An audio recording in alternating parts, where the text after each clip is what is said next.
This is Tyrese Haliburton, and you're listening to Setting the Pace. We finally have some good news to talk about. It is Thanksgiving week, and the Indiana Pacers are victorious once again after a long streak of losing games here. The losing streak comes soon, and the Indiana Pacers take down the Washington Wizards 115 to 103. Facci, this was just one of those games where you needed to win. You didn't really care how it happened. This Pacers team has not been playing good. The Wizards have been absolutely awful. They've lost 10 in a row, now 11. So you didn't want to be the team they break the losing streak on, and you desperately needed a win. So, it wasn't the prettiest of games, but I will say it was good to see them get a W because they need every single one they can get at this point. The boys are back. No, I'm just kidding. Look, I can't say that, but here's the thing. It felt good to just get a win again. Like I felt like, for instance, my daughter, every time she's upset and something good happens, she goes, "Yay!" and starts clapping. That's what I felt like when the Pacers won. I went, "Hey, a win. Wow." It feels like it's been forever. But yeah, you mentioned the Wizards had lost 10 games in a row coming into this. It's like something had to give. One team was going to break a losing streak, and I'm glad it was the Indiana Pacers. So this was the first time in, I would say, probably dating back to the Knicks game. It looked like they were having fun. There was smiles again. That goes a long way. Yes, beating the Wizards does not mean that everything is solved. It's a step in the right direction. Yeah, I mean, it's funny you bring up the yay thing with your daughter. I think that's a great way to put it because I was just kind of like, I expected them to win the game. I would have been like incredibly disappointed if they lost.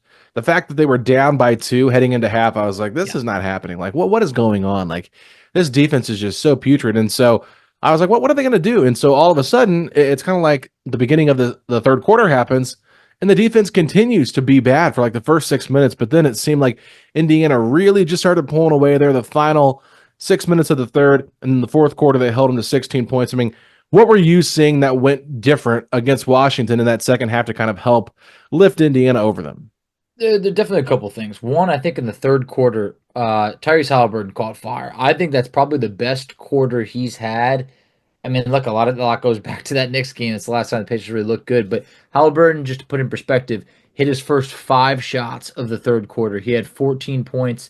14 of his 21 came in the third, and he started hitting some threes that was like, that feels like the old Tyrese. You started seeing him just like get the confidence back. I think that was pretty huge. I think Siakam also had a really solid second half. He had the majority of his points. I think it was In the I want to fourth. say it was 14 of his like 22 came in the second half. So Yeah. those two players, those are who you really count on for Indiana or want to count on.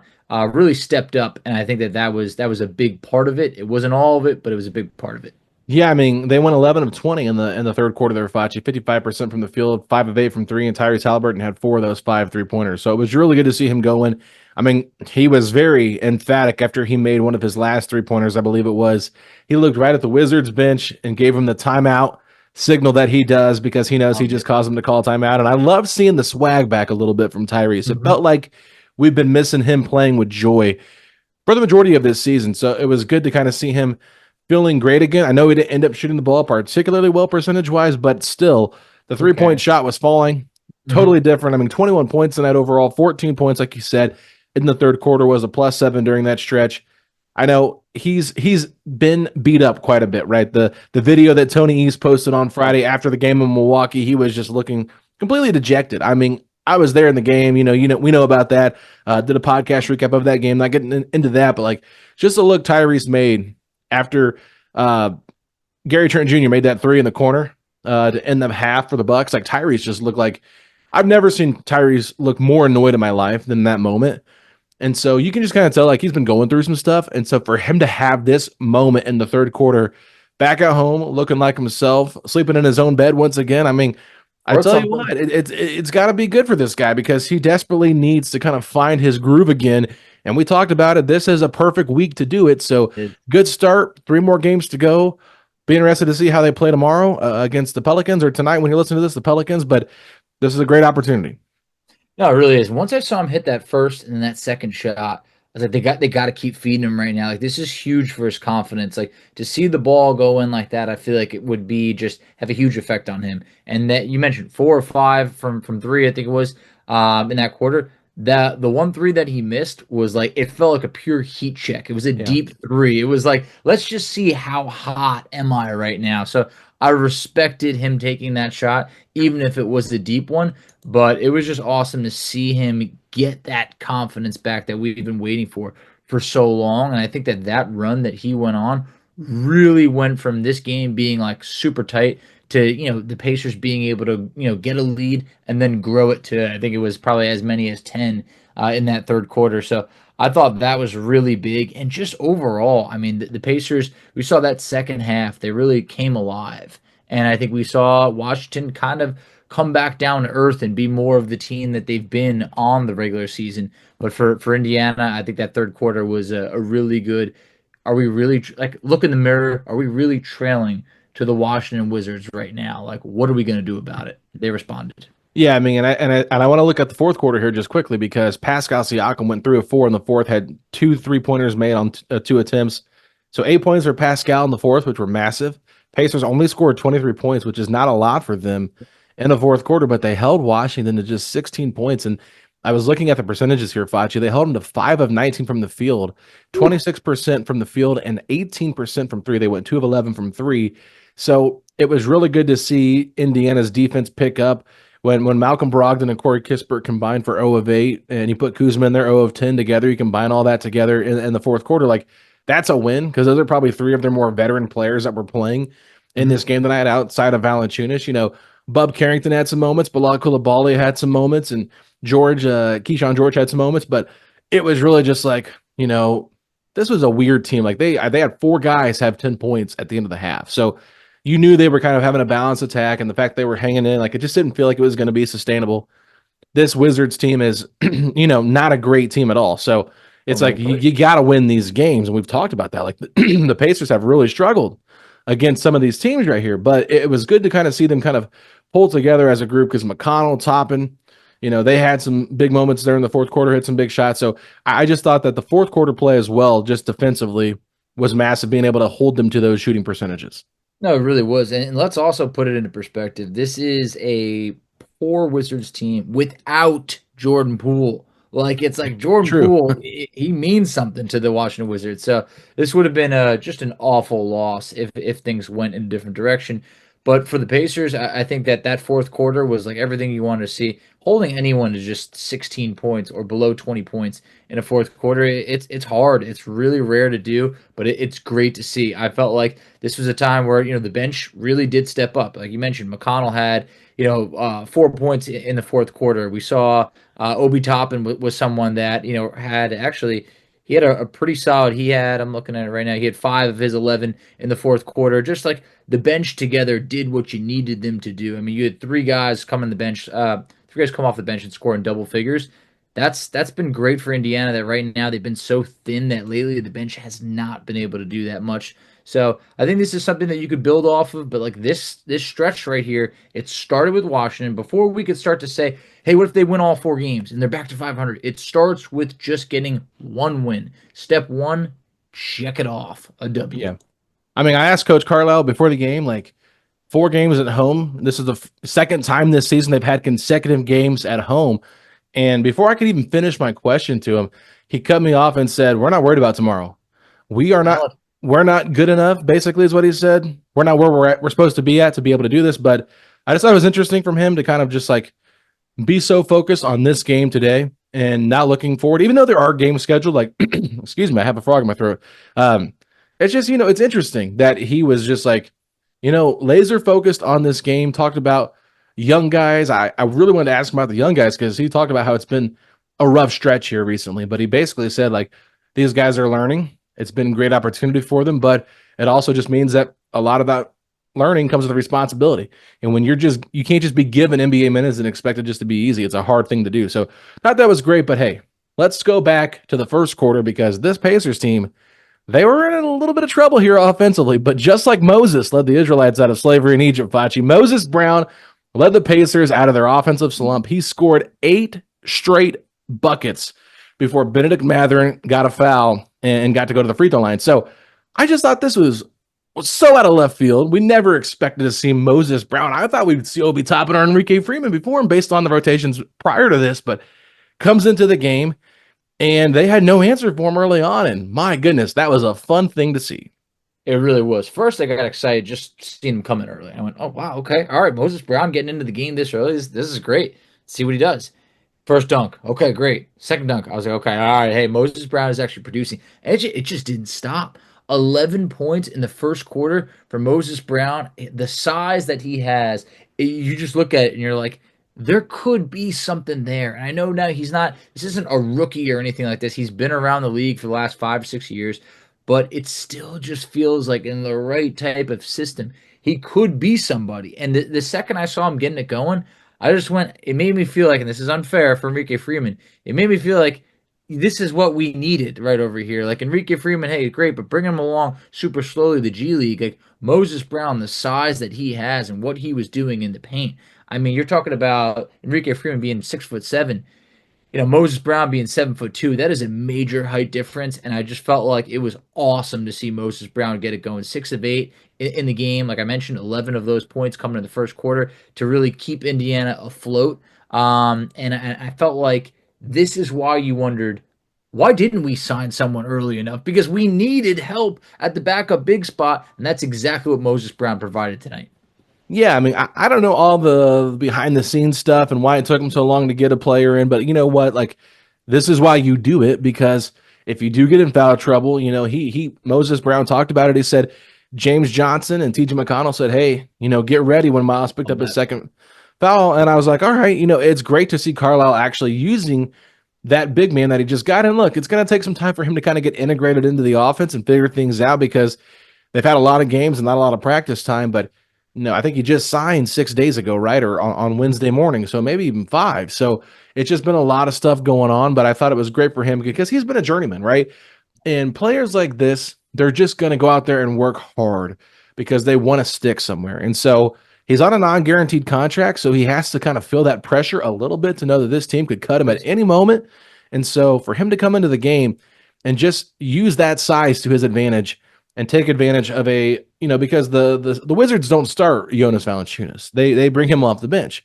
So Alex Sarr, who is a rookie and still not clearly developed in terms of how he's supposed to handle pick and roll coverage, guys that have been in the league a little bit, even though Moses Brown is not a guy that was on a roster, he's still been in the league, knows how to play. Like, Moses Brown really kind of spirited this first quarter effort, and he led the team in scoring at half. So, And that all happened in one quarter. Now, granted, you don't want to have to see the Pacers get into a spot where he has to be the guy, right? Like, he should never, ever, ever again lead the Pacers in scoring in a half. But it was a cool moment, right? Great. And it was fun to kind of root for somebody to do something that you didn't expect. So I feel like he deserved the flowers. He deserved the podium game. He deserved the post-game interview with Pat Boylan. It was a very cool moment for him. And I appreciate the Pacers not trotting out Haliburton or somebody else like that had probably a more impactful night on the actual game, but I do think that he deserved this moment. He deserved this shine. And so thought it was a good job by the PR team to actually bring him to the podium, to give him that shine and that opportunity to talk to the fans and the media about his game. No, that's a class act. And I just feel like this is why there was that difference of, like, when it was like JaVale McGee rumored to the Pacers, it was like, But like Moses Brown, like, still young enough that you just feel like it's like, hey, like, what if? Where it felt like for JaVale McGee, it was more of like, okay, this is strictly just for this season and due to the circumstance. Moses Brown, like, it just feels like, hey, anything could happen. And tonight was a night that he surpassed anyone's expectations. If he had, say, I don't know, 6 points and 5 boards, I think we all would have been like, all right, cool, right? But I felt like 15 points in 12 minutes, obviously 11 of it coming super early on. This just shows that the talent is definitely there. And due to circumstance, hey, Moses Brown, I think now we feel a little bit more confident in him taking on a few more minutes here and there and just not having to do too much, but just being ready when called upon. This was awesome to see. It really was. Now, I do want to just bring this up because Tom Crean, former head coach in Indiana basketball, he put this tweet out about Moses Brown tonight, and he said, "This is so cool to see. Moses Brown really deserves some traction to lead to sustainability. I've watched him since his junior year in high school, and he just keeps loving basketball more and working hard to understand how good he can become. Pacers have a true worker plus humble guy." So from another coach to hear him say that and go out of his way to put that on Twitter. I thought that was pretty awesome. So congrats, Moses Brown, for the efforts you put into the game. I was a little bit surprised he didn't get into the game earlier than re-entering back into the fourth. He did look a little bit tired out there at the end of the first quarter, which I would expect from a guy that is not used to probably playing a lot of NBA minutes, let alone with this Pacers pace that they still want to try to play at. So it was just one of those things where I was like, all right, you know what? I'm happy for this guy that he got to go back into the game in the fourth and got a few more buckets and, was just, I felt like there were times where he wasn't sure exactly where to be at offensively, especially when Pascal was getting the ball there in the mid post. He was like, I'm really not more of anything but a low post guy. So, still trying to figure that out. But I think that everyone was really happy for him on the team as well with this opportunity. But I want to move forward here, Facci, because the statistical battle tonight, if you look at the stat sheet, Indiana as a team pretty much dominated this game against Washington in every statistical category, if not every one. So was there anything that stood out to you from, the stat sheet? Because I know we always look at rebounds and free throws and 3-point percentage and things like that. So anything sticking out to you? Yeah, I think just look, one, it was great to have that clean sweep on all statistical categories. I think the Indiana shot the ball really well from 3-point land, 12-27 from three. It's good for 44%. That was nice. I mean, 27 free throw attempts, great to see. But also, they protected the rock and they dished out over 30 assists. I've always said, I feel like when you're dishing out over 30 assists, it feels like the magic number for this Pacers team. And I believe it was 31 assists to just 11 turnovers, I want to say. Yeah. So that's something that, great to see. I just feel like they protected the rock. They distributed it well. They got to the free throw line. They shot the 3-point ball well. That's a great recipe for success against anybody. No, for sure. And I think what's really interesting, if you look at the first half numbers, like Washington was really having success on the inside. They were 18 of 30 inside the arc. So that's 60% of their shots were going in inside the arc. They just weren't hitting from three. But if you look at the second half from Washington's numbers, Facci, 13 of 35, which is 37%, but they took 21 threes out of 35 shots. That's a lot. So they still, right, they made 6 of them, so they went 7 of 14 on twos, which is 50%, which is a little bit of a drop down from the 3-point or from the 60% they had in the first half, but I was just a little bit surprised to see that they shot so many 3-pointers and didn't really try to get into the paint. So I think that is a credit to Indiana's defense. And I know there was some times they threw some zone out there as well, trying to mix things up. And, they had some guys that weren't really hitting a lot of shots. And I know the Wizards threw some zone out at the Pacers that could be kind of hard for them to score on. It was a little bit stagnant. They kind of figured it out eventually, and Washington got out of that zone because Indiana did end up breaking it later on, but it just took them a few minutes. But I feel like the way Indiana was able to kind of bring that percentage down from the first half to the second was what really stood out to me. Rebounding battle was great. Turner, right? Another double-double from him. Good to see him getting on the glass, being effective, especially with 2 fouls early on. Didn't pick up another foul, I don't think, the rest of the game. So you could tell he was playing a little bit more aggressive in the second half than he was when he came back into the game, because I think he was trying to avoid that third foul. So I think that helped intensify the interior defense. But, seeing them shoot better, get to the foul line more, have less turnovers, like that's a recipe for success in today's NBA, even if it is against one of the worst teams in the league. Exactly. Look, no one's going to remember, who we beat or it's only this. Like, they're just going to remember, did Indiana get on track or not? And I feel like it was really important for them to be able to pick up this first win because, you talked about how gloom Tyrese Haliburton looked after the Milwaukee game. Like, I would like to believe that every Pacer fan seeing him in that video was like, man, maybe we should take a step back. Like, I get it is a game, but like he looks like he's rough right now. I just feel like this win is going to uplift the spirits of this team and just be like, hey, why not? Why not us? Why can't we get back on track? We got 3 more at home against teams that are not really looked at as playoff teams right now, between New Orleans and Portland and Detroit. Like, these are very winnable games. But like we said before you can get to 4, it starts with 1. And I think that right now, this was a good step forward for this Pacers team. Started to get a little bit of that swag, a little bit of the mojo back. It's incredibly important. And, I was proud of the group. There was nothing that I left with saying, like, we look dominant, we look great. You can make an argument And there might only been a couple other teams in the league that maybe we beat playing like this. But at the same point, hey, anytime you could hold the team basically to about 100 points and you could lead every statistical category, what could you really complain about? So I look at it this way. We got a win that we needed, and help is on the way in the near future. I'm not sure what the status of like a Ben Shepherd is at this point, but I would imagine he's got to be somewhat close to coming back. Obviously, Neesmith and Nembhard probably out for the rest of this month. It just feels like if we can get through these next 3 games at home, and we can win 2 out of the next 3. If we win all 3, that's fantastic. It makes me feel like this team's going to be all right.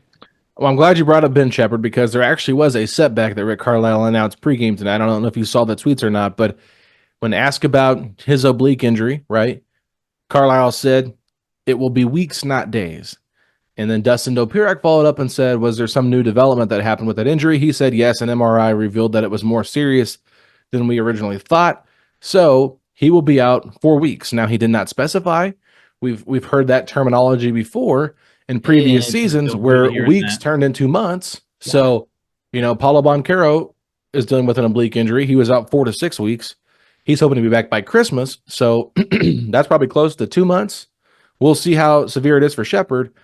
The good thing is Andrew Nembhard was working out once again before the game. Think he's close, right? We'll see when he comes back potentially this week. Who knows? Aaron Neesmith, it was Carlisle said earlier that it would be December. When they asked about him today, he basically said, is it December yet? No, it's still November. So I don't have an update for you. But the good news is he walked out once again onto the court without his boot on, which he had been wearing a boot for his ankle. And I was talking to Chris Neri pregame, and Chris Neri goes, how you feeling? And he goes, I ain't got my boot on anymore. So it seemed like Neesmith was feeling a little bit better. He got in a pretty good workout. He was hitting some really cool 1 foot shots. I don't know what he was shooting for, but they were from 3 off 1 foot, and he was splashing them. So I was like, you know what? That's great to see. So we'll see. We'll keep an eye on these guys, but they really do miss these players because of how much they provide defensively. But getting back to this game, was there anybody player-wise that stood out to you that we haven't brought up yet? That we haven't brought up? I thought... I mean, look, I think we touched on the guys that really deserved a lot of like a Moses Brown and Pascal Siakam. I don't think we gave enough to, but Siakam 22 points, led the Pacers as a plus 25, 6 boards, 6 assists, just like rock solid. We mentioned he had a better second half. You did a great breakdown. You had a nice tweet I don't know, a couple days ago, really talking about like how it broke down from how many shot attempts he has in the first half to the second half. While he did have less shot attempts in the second half of this game, which correlates with what he's done in the regular season, he was just more productive, more efficient in the second half, and I thought that was really big for Indiana. And then I think, look, Mathurin, I thought had a quiet scoring game, but still effective. He was a plus 20 in this game, and I think that 6 boards, anytime you get 6 or more boards out of Mathurin, you got to like what you see. The 4 assists, I think that he still got to the line, 8 attempts. Look, if you can win these games where Mathurin shooting 4 of 12, that's a good sign. So I think this was just one of those games where it was a balanced effort with a lot of players scoring in double figures. You had 7 players scoring double figures. To me, that's been Indiana Pacer basketball for the last few years. Are we going to talk about Benedict Mathurin's dunk? I'm surprised you didn't bring it up. Well, yeah. Okay, look, the dunk was awesome. The dunk was definitely fantastic. If you guys haven't seen that, definitely check it out on a highlight. It actually happened so quick, it's easy to miss it the first time around. It's the way he just, contorts his arms. I was like, I had to look back and watch the replay. Yeah.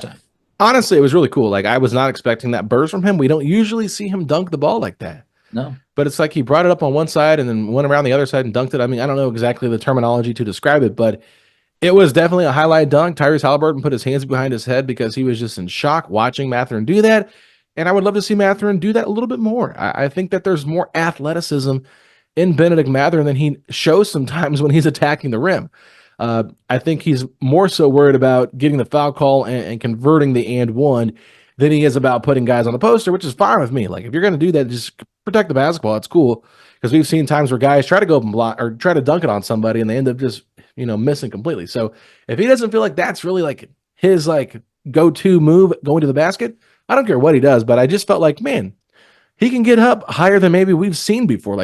He's not as springy as Obi Toppin. Don't get me wrong, or Quentin Jackson. Not many are. Yeah. But I mean, he's still pretty athletic. So it was great to see. And I thought he had a pretty solid night defensively, getting a little bit better more and more in that area. And, I think the 3-point shot wasn't falling from the net, but he still found ways to contribute, playing nearly 40 minutes tonight, Facci. He was out there a lot. And Carlisle continually went back to him because there was guys making mistakes. And, Furphy ended up hurting his ankle, had to go back early in for Furphy. And rough luck. little things like that. Walker, I think there was a moment where he made a bad mistake in the first half and Carlisle went back to Mathurin. So, it's just, it's nice to see Carlisle kind of being almost like having to trust him so much more because he's one of your top 4 players right now, probably top 4 with who you have out there on the current roster. And so you have to play him more to trust him and get him some opportunities here to grow. So I thought overall good game from him. And I don't know if you remember this or not, but there was this play. I can't remember if it was the third or the fourth. I want to say it was the fourth when the ball kind of swung around the horn and it led to, I think it was the fourth because Pascal Siakam hit the 3. It was a wide open 3 from Pascal Siakam on like the left elbow from 3, right? And it was like Mathurin got it and passed it to Siakam quickly. And there was nobody within 10 feet of him. And he splashes the 3 and Washington calls a timeout. And Siakam just like grabs Mathurin and like hugs him because too often there was times in this game where Mathurin would, either have a guy fall down or something like that. He would just kind of hold the ball and wait a second, like wasn't processing what to do next quickly. But in this moment, he had a nice pump fake, pass it to Pascal, and boom, led to a wide open shot. He could have taken the 3. There wasn't enough people out. I mean, there wasn't enough defensive pressure out there to guard him, but it was not the best shot. He kicks it one more over to Pascal, who's been shooting the ball really well. Yeah. That makes more sense. So I just thought that is growth from Mathurin as not just a scorer, but playing ball the right way. And I just seeing Pascal's face, like everybody was talking about it. Caitlin Cooper was tweeting about it. Like everybody gets so excited when Mathurin does the right thing and does it quickly and makes the processing is so much faster. So I just like, you know what? Kudos to Mathurin for them encouraging him because it's been a process for him to kind of learn how to do all this stuff. And this is growth we're seeing in year 3 that wasn't there in year 2. No, and it definitely wasn't there in year 1. But I love the way he's grown. He's playing the game right. And he's just been so much more than just a scorer, which is great. He's been a great rebounder this year. You're seeing the ball movement. But when you talk about Pascal Siakam shooting the 3 ball well, it's starting to sneak up on a lot of people that Pascal Siakam's shooting 45% from 3 this year. And it's not like it's on like very little volume. It's over 4. It's almost closer to 4.5 attempts per game. So like this is awesome to see. And hey, look, even if he's not able to keep up 45%, if he's able to be a near 40% 3-point shooter, that feels to me like kind of the step he needs to take as he gets older. And I think that it's awesome to see that right now. I thought this was just like, it kind of felt like, given the amount of bodies that Indiana was without, this is their version of Pacer basketball, getting everybody involved, shooting, a good percentage from 3. The ball movement was great. Talk about Tyrese Haliburton had a couple passes in this game that felt like Haliburton of last year, like 2 or 3 just beautiful dimes where like no look passes. It just looked like this team was in a flow again, having fun, especially the second half. So great to see. And, like I said, I don't want to overreact, but I'm not going to be someone who just tosses this win out the window and says, whatever, it's just the Washington Wizards. From the type of play we've seen recently from the Pacers, we have to be happy about any win that we can get to get this team back on track. No, I mean, that's how it has to be, unfortunately. I mean, just because of how bad it's been, but a lot of love to this franchise for, the schedule's been crazy. Like we were talking about it off air. I put a tweet out about it today. Like this is the second stretch where the Pacers will have consecutive games at home this season. They played a lot on the road and they've been bad on the road. I think they played 10 of their 17 now on the road, and they're 2-8 on the road, which would make them 5-2 at home. So this is where they have played better at, and that's kind of how it's been for the majority of the Pacers' tenure, right? Like they just have a great home record for the most part. I think there was we talked about it a couple years ago, like finally had their first losing record at home, but like that was tough. That was tough, but like they've always had like really strong winning records at home because they just play better there. And so I was looking at the schedule and I'm just like, man, this is a rough schedule. Like you look back at we probably overlooked it a little bit when we were doing our win predictions, right? But like you play Miami in back-to-back games, you fly straight out to Toronto, you're going through customs, then you go from Toronto all the way to Houston. Chris Teneri told me they didn't even get into the hotel room until 5:30 Eastern time in Houston after the Toronto game. Ooh, So sleep rough. schedules were all thrown off. Now, I'm not making that as an excuse, but it just kind of goes to show you just like that travel is just weird. And then after you play Houston, you go to Milwaukee, and then you get home for, Washington on Sunday. So it's just like they have such a jam-packed schedule because they're going to be gone for a while in January. I think they play like 2 games in 10 days during that Spurs trip out to France, Yeah, right? Paris, that's gonna be France. So it's like everything is kind of being like compressed. Now, Denary did tell me this: 11 of their last 15 games of the season are at home. So that's it's been a huge. lot of That is road early on, huge. and it's a lot of home late in the season. So, they got to get themselves right so they can have a fighting chance there at the end. But, we'll see what happens. It's just one game, but it feels good to talk about a win and kind of just be a little bit positive instead of, ripping guys for messing up and whatnot. So, to wrap it up, though, we got to give our player awards. Who do you want to give our Mel Daniels MVP to? That's tough. That's tough. Um, I feel like I should give it to Siakam. You could make an argument for Haliburton, though. You really could, just Yeah. because, you know, you tell me. You be the deciding vote. Who are you going with? Well, I think that third quarter was bigger than the fourth. I completely agree. I just feel like that third quarter changed the game, and like to get Haliburton, that I just feel like that was so big for him. Look, he only took 2 shots in the fourth quarter, he missed them both, but that third quarter was just everything that he needed to just be like, I'm gonna be all right. Everything's gonna be okay. So Yeah. I'm fine going with him as the MVP of this game. I mean, Despite 21 him points and 9 not assists is really big.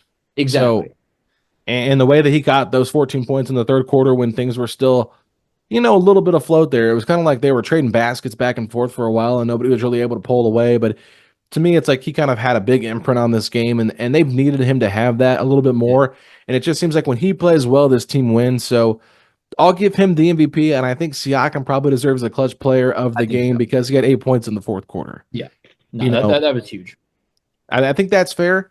And then for our feisty Foster player of the game, I think this is pretty easy. I think Moses Brown, I think Moses the Brown. prophet, has to get this one. 15 points in 12 minutes. How does he not get this? No, he's got to get it. That first quarter was feisty. I just felt like that man around the rim. It was just he looked.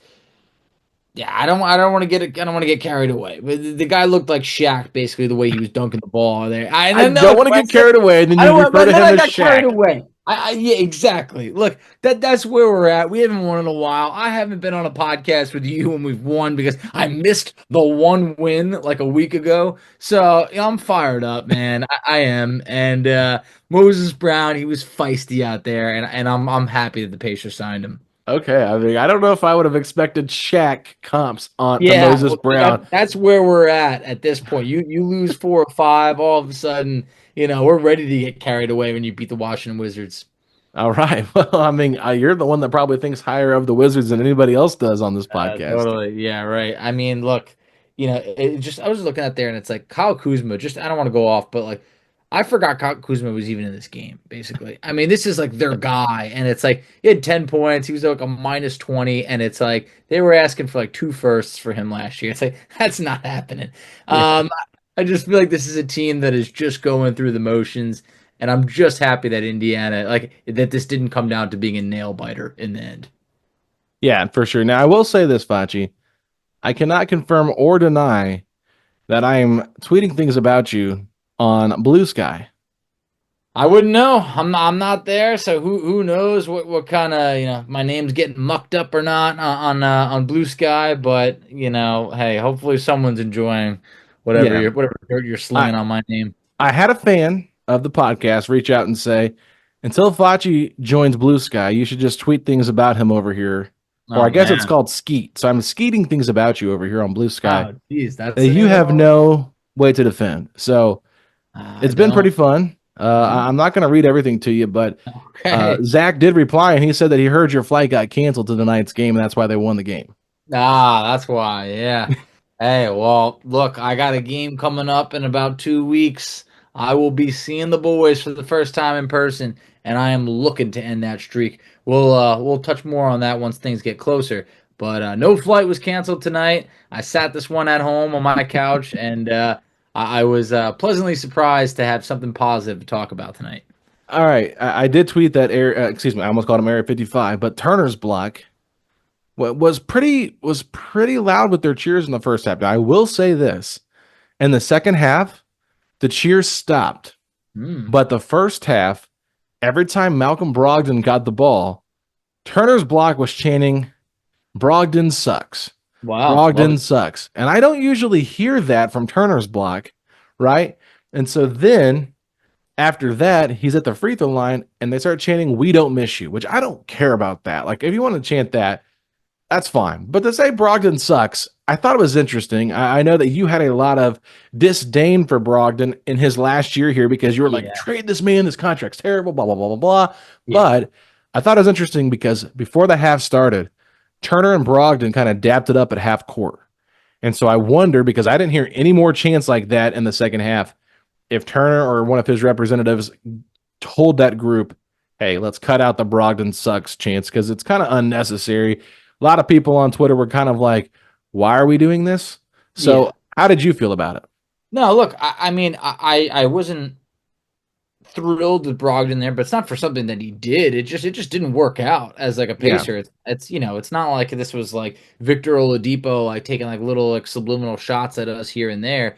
But I wouldn't be surprised if someone probably did tell the fans like, hey, cool it. But also like, and like another thing, it's not like this is like Paul George's return where like people were like fired up about it. Like, it's Malcolm Brogdon. Like, he's been gone a couple seasons now. Like, whatever. It just, I don't know. I just feel like he's not on that type of level where it's like, we don't miss you, or like, but even that's not mean. No, but it's just like, I don't know. Whatever happened to the old days of boo? Boo, like that's fine. I think that's fine. But yeah, someone probably did tell him like, hey, to take the chance down a little bit. But like, look, I respect the fan base being rowdy. I think that's always important. That's the home court advantage right there. It is. But like, I don't know. For Brogdon, I feel like he didn't.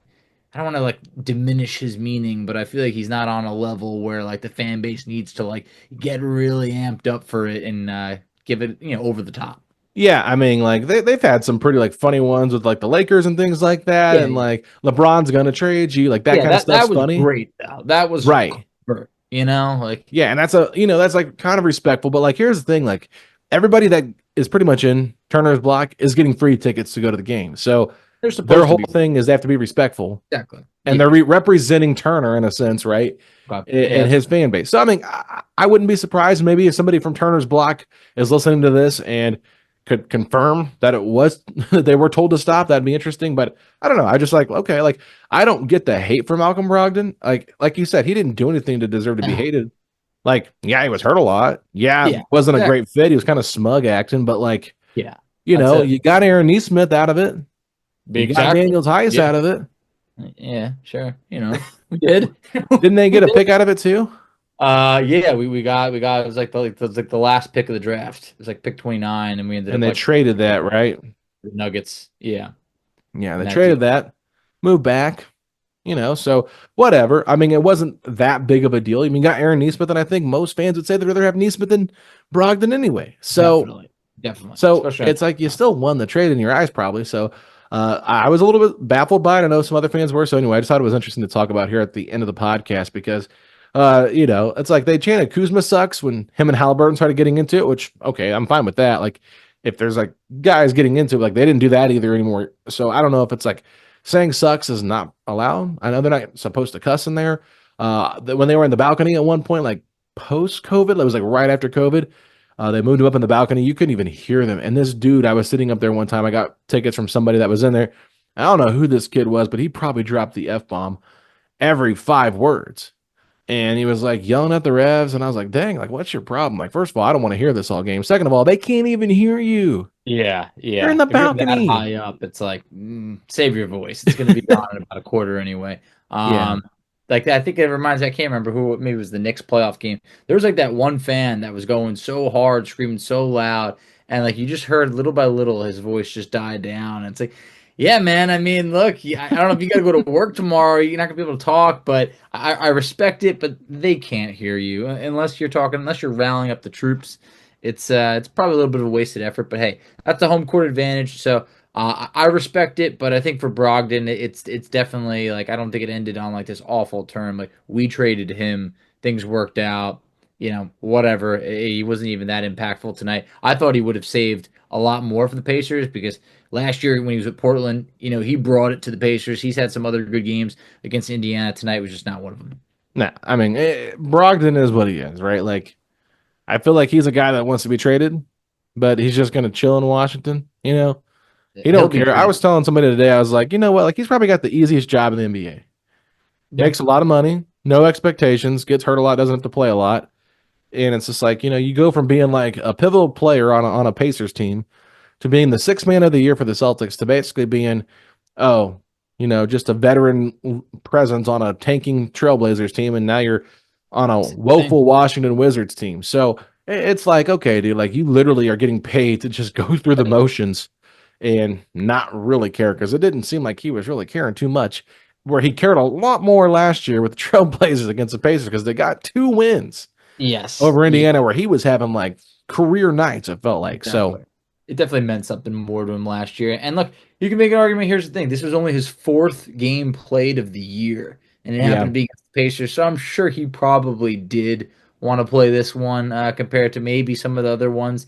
But either way, yeah, look, it's classic Brogdon, solid player, injury prone. Not going to be there for long. I'm sure he'll probably get dealt maybe at the trade deadline or definitely after the year. But for right now, I think Washington needed to fill the salary needed. They're in a tanking team. You got to have some veterans there. So he's just passing on through. yeah, and it's not getting any better for the Wizards, but the 76ers are doing a good job trying to stay right there with them as they are battling Facci to just stay afloat with everything going on in their world. So that's going to wrap it up, though, for this podcast. Anything else you want to throw out before we sign off? No, just say, hey, look, guys, it's not the greatest win, but it's a win. So let's just not be too hard and be the too demanding of like, well, we didn't beat this team by 20 or 30. So it's like, we won. We won. And we've seen a lot of times this Pacers team drop games to teams that they absolutely should have beat. I think now that you have next up New Orleans, a team that the Pacers already lost to, they have film on them. I think they're going to be able to make the adjustments. They're home this time. Like, I feel better about this time around than I did last time because it felt like everything went wrong in that game. Aaron Nesmith got hurt in that game. Isaiah Jackson got hurt in that game. It was just like the perfect storm of bad things happening. And if Indiana can win that game and bounce back, I think we got to start to really feel positive that, help's on the way. We're turning this around. Absolutely, Pachi. I feel the same way. I'm glad to see Pacers get back in the win column. I hope they can build off this and hope Tyrese Haliburton can build off the play that we saw tonight. It was not perfect, but it was a lot better than what we've seen, and it was good to see him kind of have that spirit back once again. No, he wasn't skipping necessarily, but that emphatic timeout, that trash talk to Kuzma, it felt like Tyrese was, back a little bit, right? It felt like he was like, this guy looks a lot better, right? But he's been playing better at home too, so that's good to see. But let's go ahead and wrap it up. Everybody knows where they can find us at, so we'll be back tomorrow. Game recap, Pacers, Pelicans. Pacers need to get that revenge. Pelicans still have a lot of guys out, so Pacers got to take advantage of it, but it won't be easy. Second night of a back-to-back will be difficult, but they need to win this game. They got a game Wednesday as well against Portland, and then Friday against Detroit. So, a lot of winnable games here, but like Rick Carlisle told me before the game, it's one game at a time. You got to take care of the Pelicans before you look at the Trailblazers, so excited to see that. But Facci, if you've got the Pacers, got a victory and got a big dub over the Washington Wizards, hit me with those 3 words. Let's go, Pacers.